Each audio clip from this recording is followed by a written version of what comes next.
မင်္ဂလာပါခင်ဗျာကျွန်တော်ဒီနေ့ Midea 3-in-1 Potable Air Conditioner လေးဝယ်ခဲ့တယ်ဘယ်လိုတက်ဆင်အသုံးပြုရတယ်ဆိုတာမျှဝေပေးခြင်းလို့ဒီဗီဒီယိုလေးကိုရိုက်ကူးတင်ဆက်ပေးလိုက်ရပါတယ်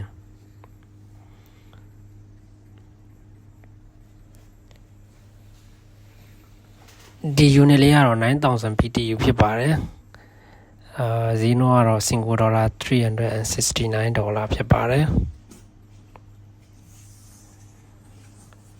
12,000 BTU ဆိုရင်တော့ဒီချက်နည်းနည်းဈေးပိုများပါတယ် BTU များလေအပူစုပ်ထုတ်နိုင်စွမ်းကောင်းလေဖြစ်ပါတယ်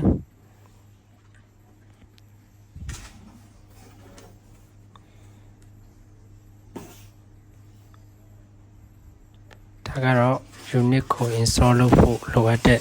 accessory တွေပဲဖြစ်ပါတယ်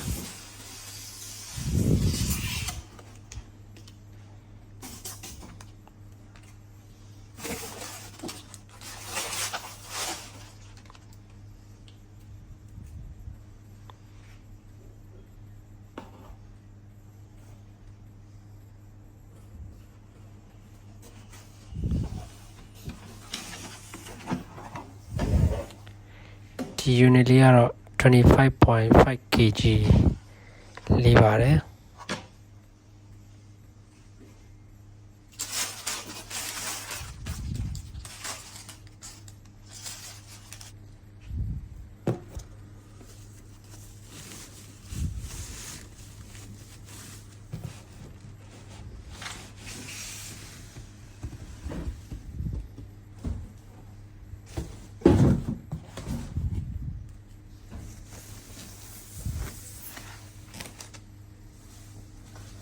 ဒါကတော့ 3-in-1 unit လေးဖြစ်ပါတယ်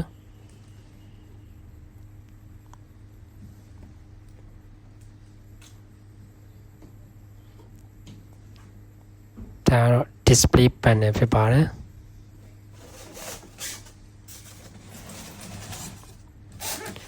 ဒီ aircon ရဲ့ model နဲ့အသေးစိတ်ကိုဒီ name plate မှာဖော်ပြပေးထားပါတယ်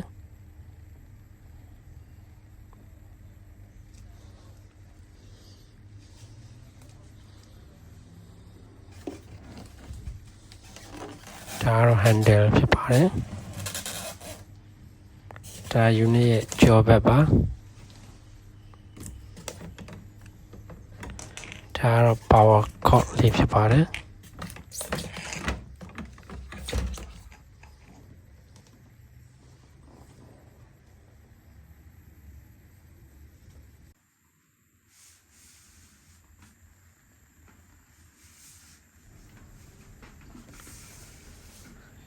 ဒီကောင်လေးကတော့ adjustable window slider ဖြစ်ပါတယ် exhaust hose နဲ့တွဲသုံးရမှာပါ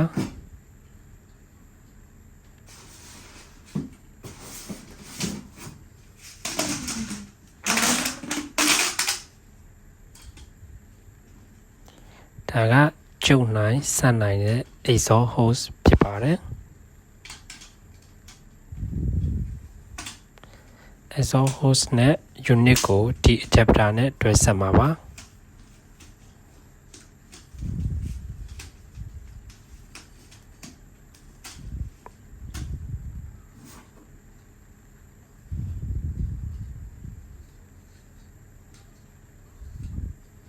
ဒါလေးကတော့လိုအပ်ရင်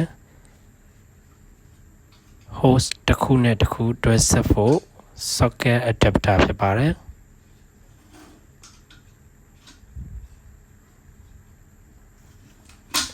ဒီ adapter ကတော့ hose နဲ့ window slider ကိုတွဲဖက်ရမှာပါ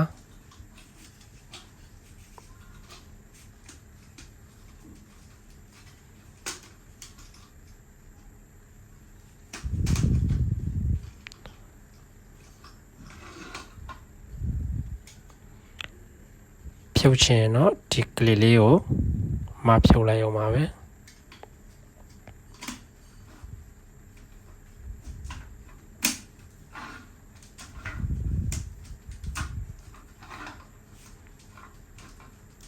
တက်ရှင်တော့ခုလိုဒါလေးထွန်းထည့်လိုက်အောင်ပါပဲ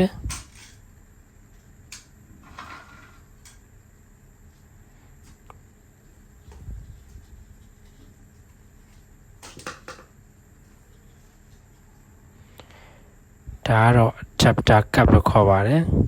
သူတော့ဝေါ်နိုင်ကိုဖောက်ပြီးတော့သုံးကျင်တဲ့သူတွေအတွက်ဖြစ်ပါတယ်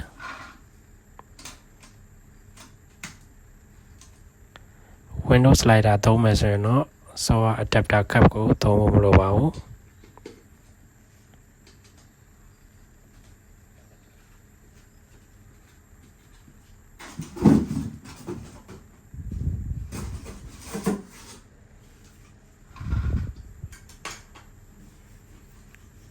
ဒါကတော့ form seal လို့ခေါ်ပါတယ် Windows နဲ့ Windows slider ကြားအပေါက်အဟာမရှိအောင် seal လုပ်ရတာပါ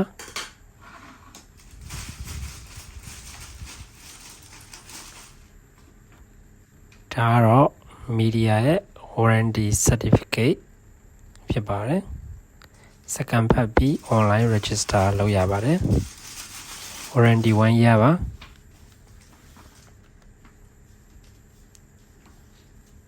ဒါကတော့ user manual ဖြစ်ပါတယ်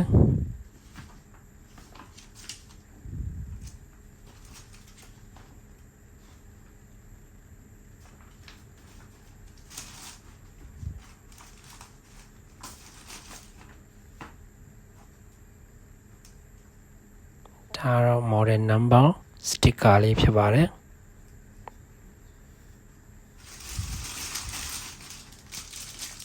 remote control ပါ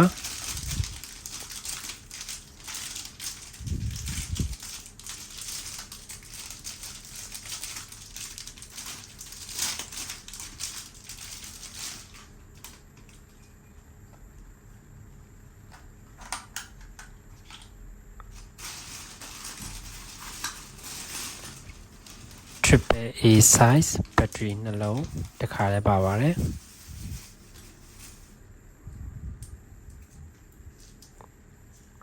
remote control လေးကတော့ကျွန်တော်တို့ပုံမှန် wall mount aircon တွေမှာသုံးနေတဲ့ remote control အတိုင်းပါပဲ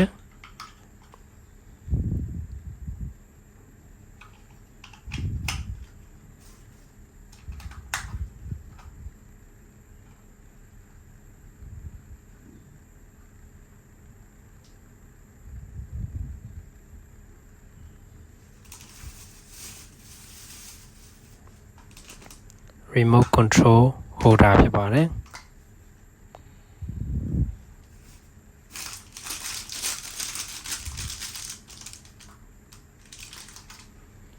နေရာမှာစကရူနဲ့တွဲပြီးသုံးမယ်ဆိုလဲသုံးနိုင်ပါတယ်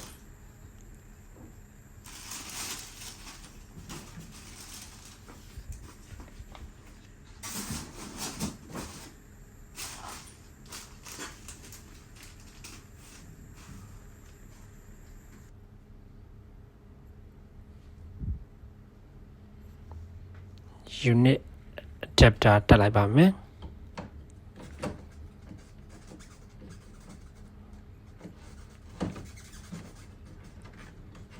သူရဲ့အတိုင်းထည့်ရမှာဖြစ်ပါတယ်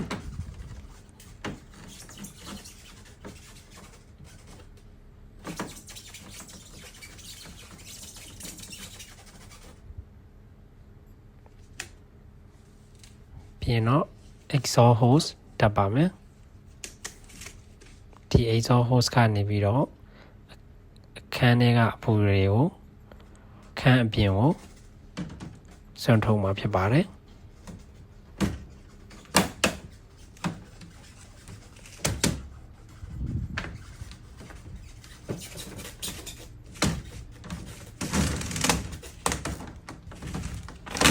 hose ကိုကျုံအချက်လုပ်လို့ရပါတယ်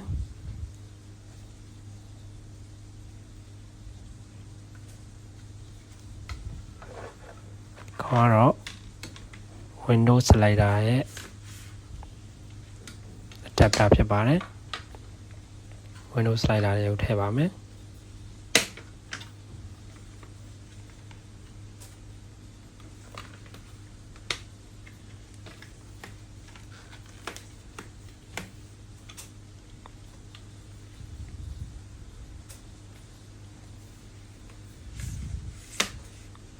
Windows slider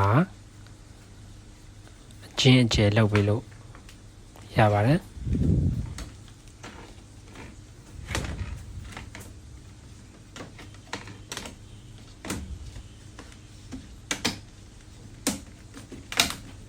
exhaust hose ကိုဒါလေးတွန်းထည့်လိုက်ရုံပါပဲ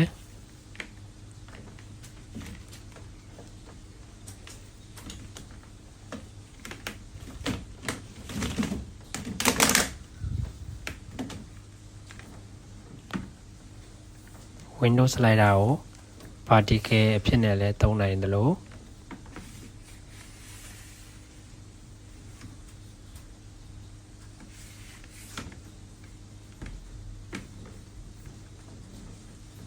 horizontal အဖြစ်နဲ့လည်းအဆင်ပြေတယ်လို့အသုံးပြုနိုင်ပါတယ်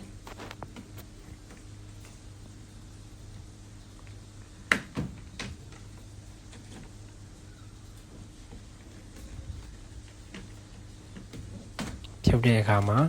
click လေးတွေကိုမှားပြီးတော့ဖြုတ်လိုက်ရုံပါပဲ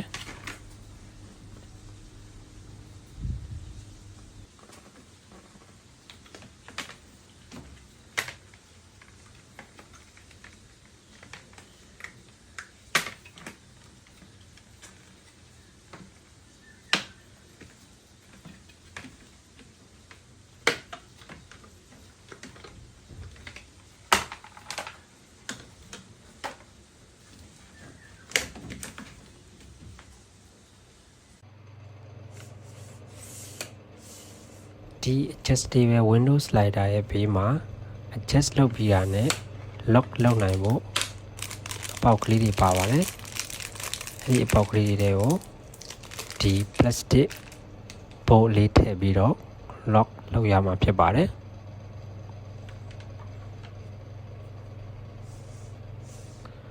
plastic bolt လေးကို window size အတိုင်း adjust လုပ်ပြီးတာနဲ့slider ရဲ့အပြင်ဘက်ကနေအတွင်းဘက်ကိုပြထားတဲ့အတိုင်းထိုးထည့်ရမှာဖြစ်ပါတယ်ဒါက upper drain plug ပါ cover ချွတ်မယ် plug ကိုဆွဲထုတ်မယ်အသင့်ပါလာတဲ့ drain hose လေးကိုတပ်ပါမယ်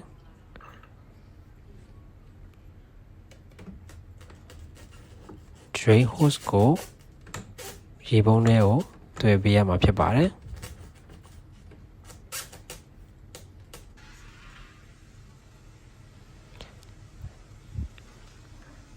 ဒါလေးကတော့ lower drain plug ပါသူကတော့ bottom water treat အတွက်ဖြစ်ပါတယ် tray ထဲမှာသတ်မှတ်ထားတဲ့ water level ထက်ကျော်လာရင် unit ကနေပြီးတော့ beep sound 8 times မြည်ပါမယ် digital display မှာလည်း B1 ဆိုပြီးတော့ပြပါလိမ့်မယ်အဲ့ခါကျမှဒီ drain ရဲ့ cover နဲ့ plug ကိုဖွင့်ပေးလိုက်ပြီးရေထုတ်ရမှာဖြစ်ပါတယ်ရေကုန်သွားရင်ပြန်ပိတ်ထားလိုက်ပါ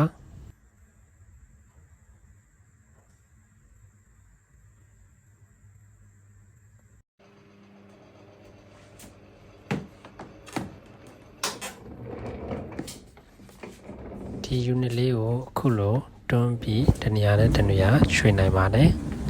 အောက်မှာပေးလေးတွေပါပါတယ်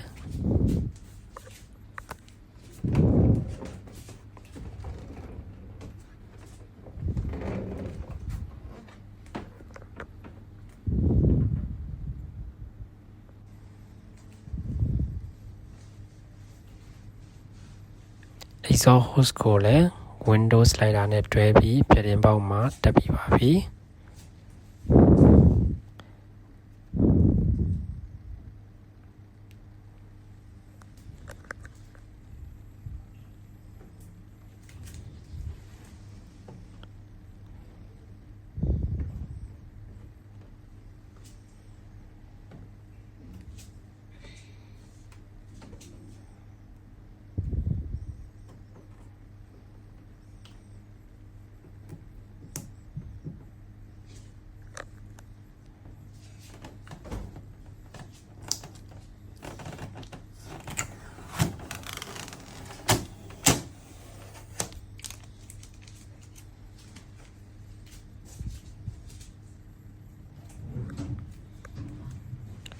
post ကိုအရင်ကြီးမခောက်ပါဘူးအလိုက်တင်လေးပဲ꿰ပါမယ်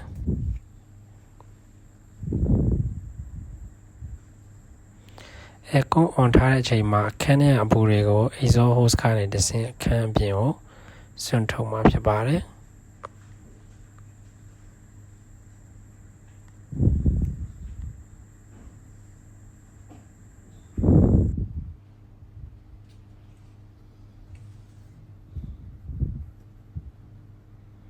ဒါကတော့ air filter တွေဖြစ်ပါတယ်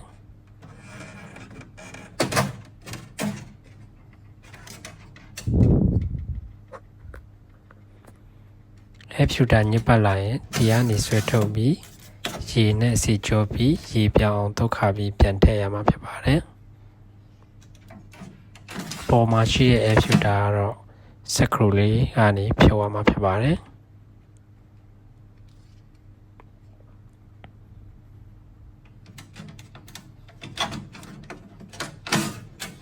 ခုဒီကောင်ကတော့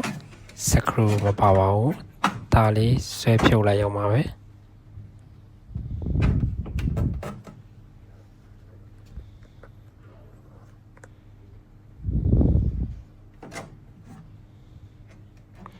တေချာအန်ချအောင်ပြန်ထည့်ပါမယ်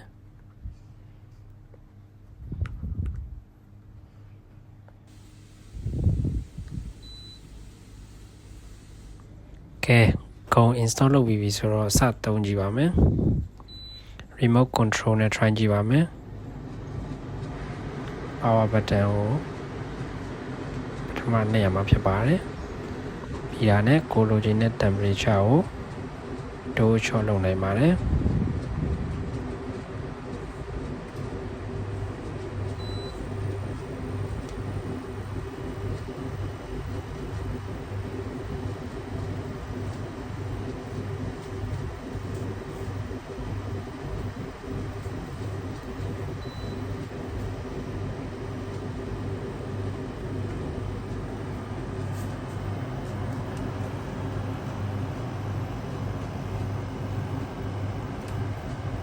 swing button ကိုနှိပ်ပြီးတော့လည်း swing အပေါ်အောင်လုပ်လို့ရပါတယ်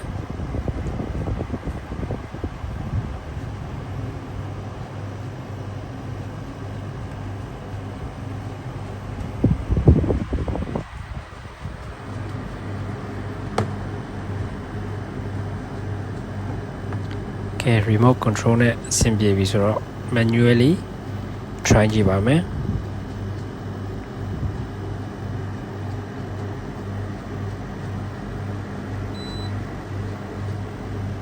မှာလည်း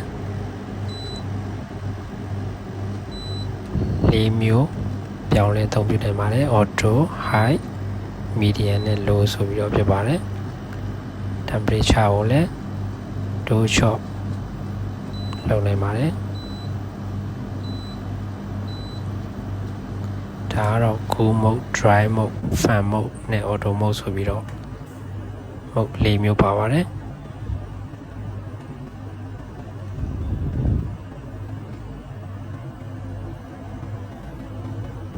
တော်လေးအေးပါတယ်သုံးရတာအဆင်ပြေတယ်ဗျ3-in-1 portable unit ဖြစ်ပေမဲ့အရင်ကြီးဆူညမ်းမနေပါဘူး install လုပ်ရတာလည်းလွယ်ပါတယ်